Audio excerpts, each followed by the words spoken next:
好，今天我们将要学习行传问题。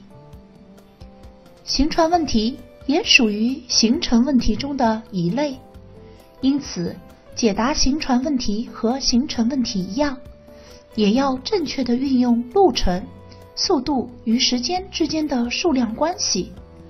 同时，行传问题中还会涉及水流的问题。船在水里前进的速度，不但与船本身在静水中航行的速度，简称船速有关，而且还与水流动的速度，简称水速有关。船从上游由顺水而行的速度叫做顺水速度，船从下游逆水而行的速度叫做逆水速度。掌握了这几个基本的量，我们就可以知道出一些基本的公式。我们可以知道各种速度之间的关系。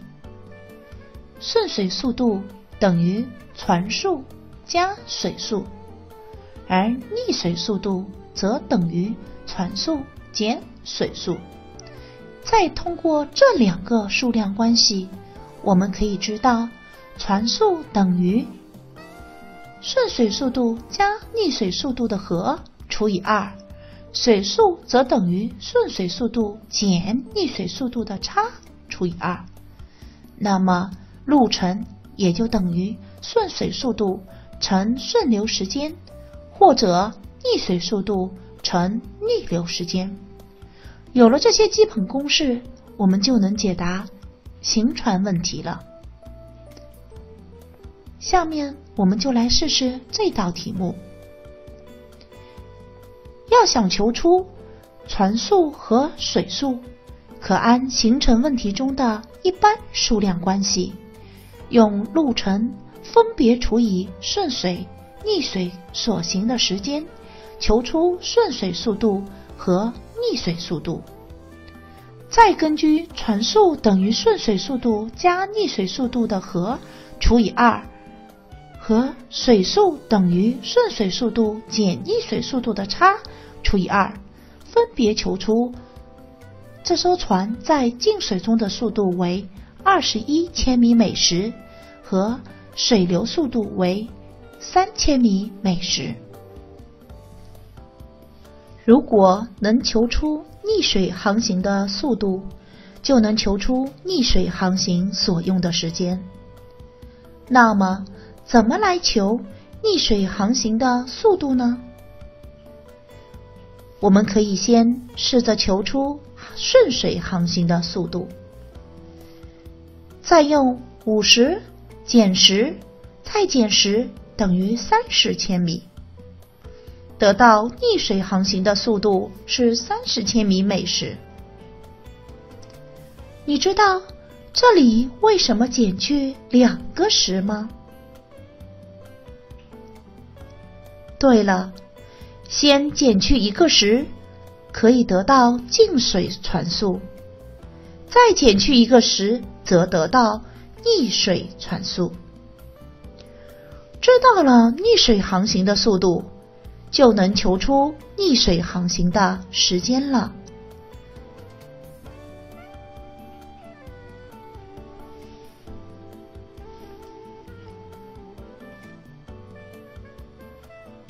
再来看看这题。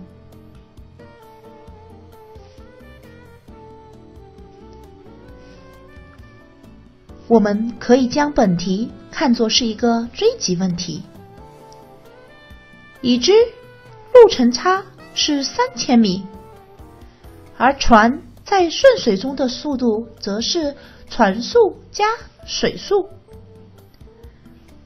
帽子漂流的速度则等于水速，所以速度差则是船的顺水速度减帽子的漂流速度，也就等于船速。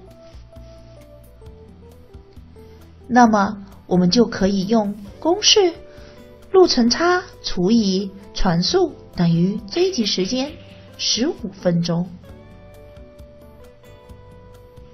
根据上面的条件，我们可以先求出这条船的溺水速度，而溺水速度是由船速减水速得到的。已知船速是水速的8倍，则船速与水速相差了7倍。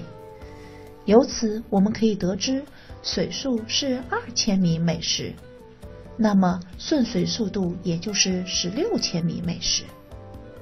再根据路程除以顺水速度，我们就能得知返回的时间为3.5小时。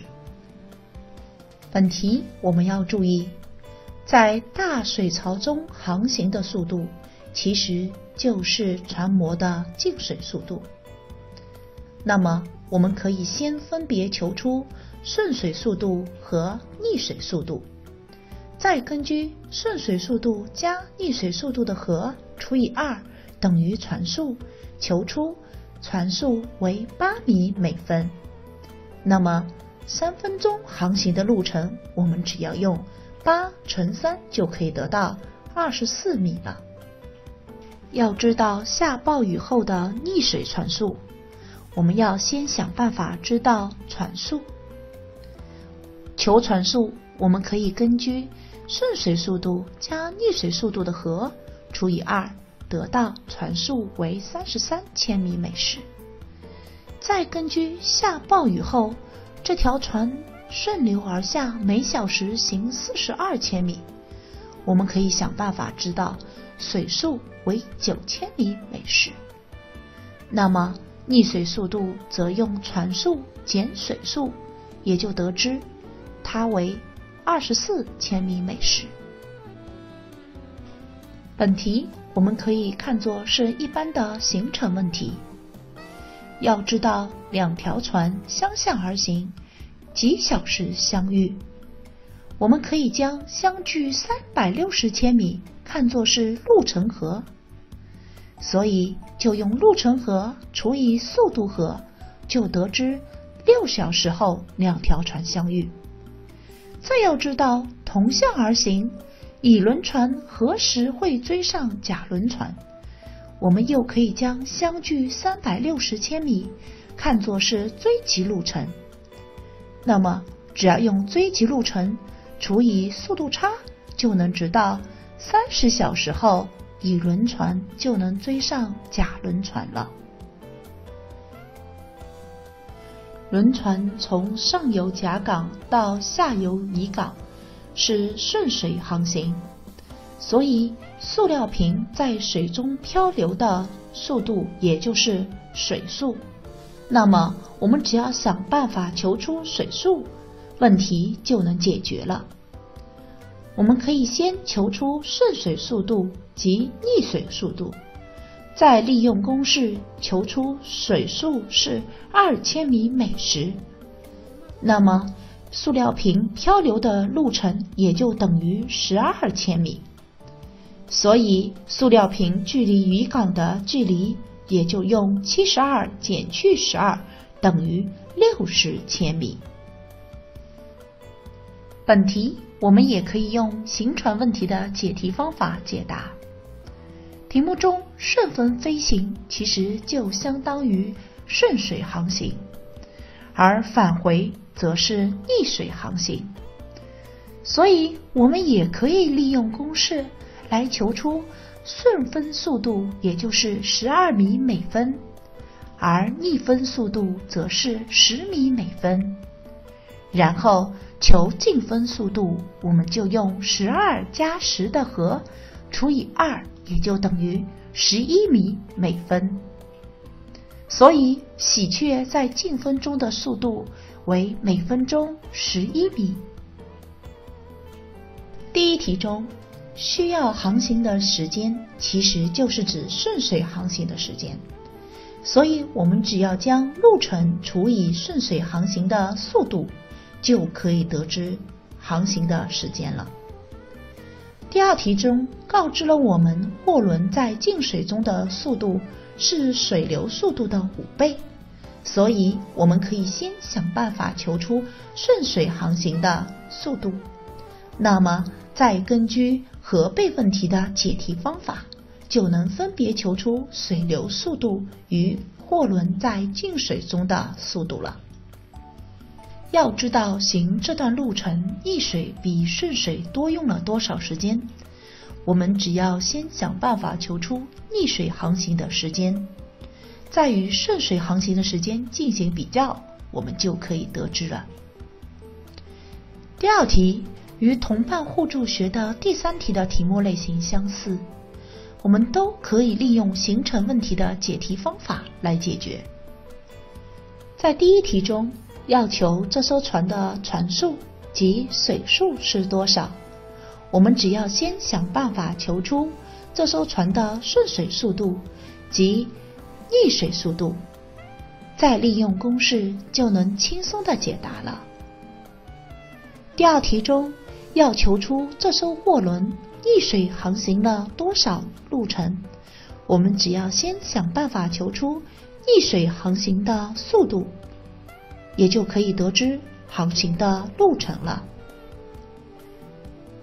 同样，在第三题中，它要求顺水航行的时间，我们只要先想办法求出顺水航行的速度，就能求出顺水航行的时间了。同学们，今天的行船问题你学会了吗？自己练一练吧。再见。